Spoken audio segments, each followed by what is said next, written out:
Good luck today. Hope you get what you want and need. Phone in hand, I smiled at the text my girl Colette had sent me.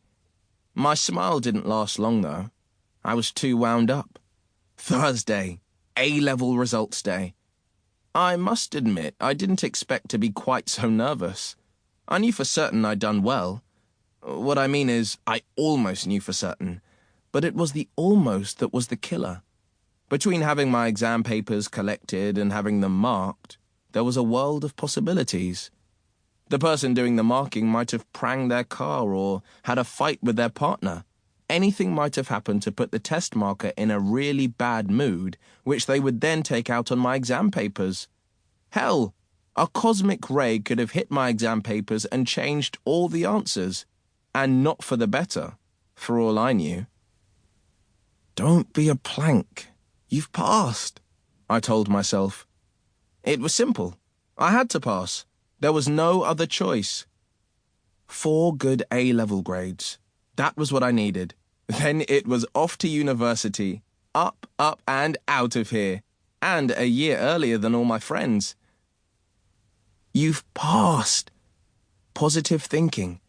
I tried to dredge up confidence from somewhere deep inside. Then I felt like even more of a plank and stopped trying. But it was like Dad constantly said, temptation leans on the doorbell, but opportunity knocks only once.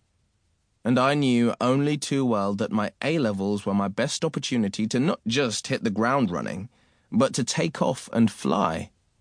Dad was full of fortune cookie quotes like that.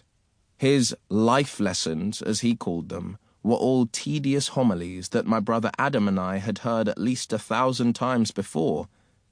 But every time we tried to tell that to Dad, he replied, I wasted all the chances that life threw my way. I'm damned if I'm going to let my sons do the same. In other words, tough. Dante, stop worrying. You've passed. University was just a means to an end. I mean, yes, I was looking forward to college, meeting new people, learning new things, being somewhere different and being totally independent. But I was looking way beyond that. Once I had a decent job, things would be different. Or at least they would when I paid off my student loan. But the point was, my family wouldn't have to scratch for every penny. I couldn't even remember the last time we'd had a holiday abroad.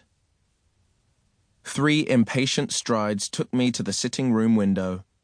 Pushing aside the grimy grey doily effect net curtains, I stared up and down the road. The August morning was already bright and sunny. Maybe that was a good omen, if anyone believed in such things. Out loud, I didn't. Where the hell was the postman?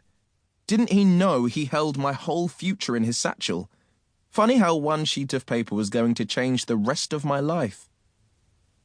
I need to pass my exams. I really need to pass. The words played through my mind like a recurring phrase from a really irritating song. I'd never, ever wanted anything so badly in my life. Maybe because my A-level exam results were my life. My whole future rested on a slip of paper and a few letters at the beginning of the alphabet. The closer to the top of the alphabet, the better. I let the net curtain fall back into place, wiping my dusty hands on my jeans. What was it about the dust on the grubby net curtains that made them seem almost sticky? I eyed the curtains critically. When was the last time they'd seen detergent and water? When was the first time, come to that? They'd been hanging there since I'd helped Mum put them up. When was that? About 9 years ago, or thereabouts? Whenever it was my turn to vacuum, I'd suck the curtains down the vacuum cleaner hose, hoping to get rid of some of the dust that way. But the nets had become too fragile to withstand that sort of treatment anymore. Dad kept promising to take them down and wash them or buy some new ones, but somehow he never got round to either. Looking around the room, I wondered what I could do to pass the time. Something to occupy my mind. Something to take my thoughts off. The doorbell rang, as if on cue. I was at the door in a heartbeat, throwing it open with eager trepidation.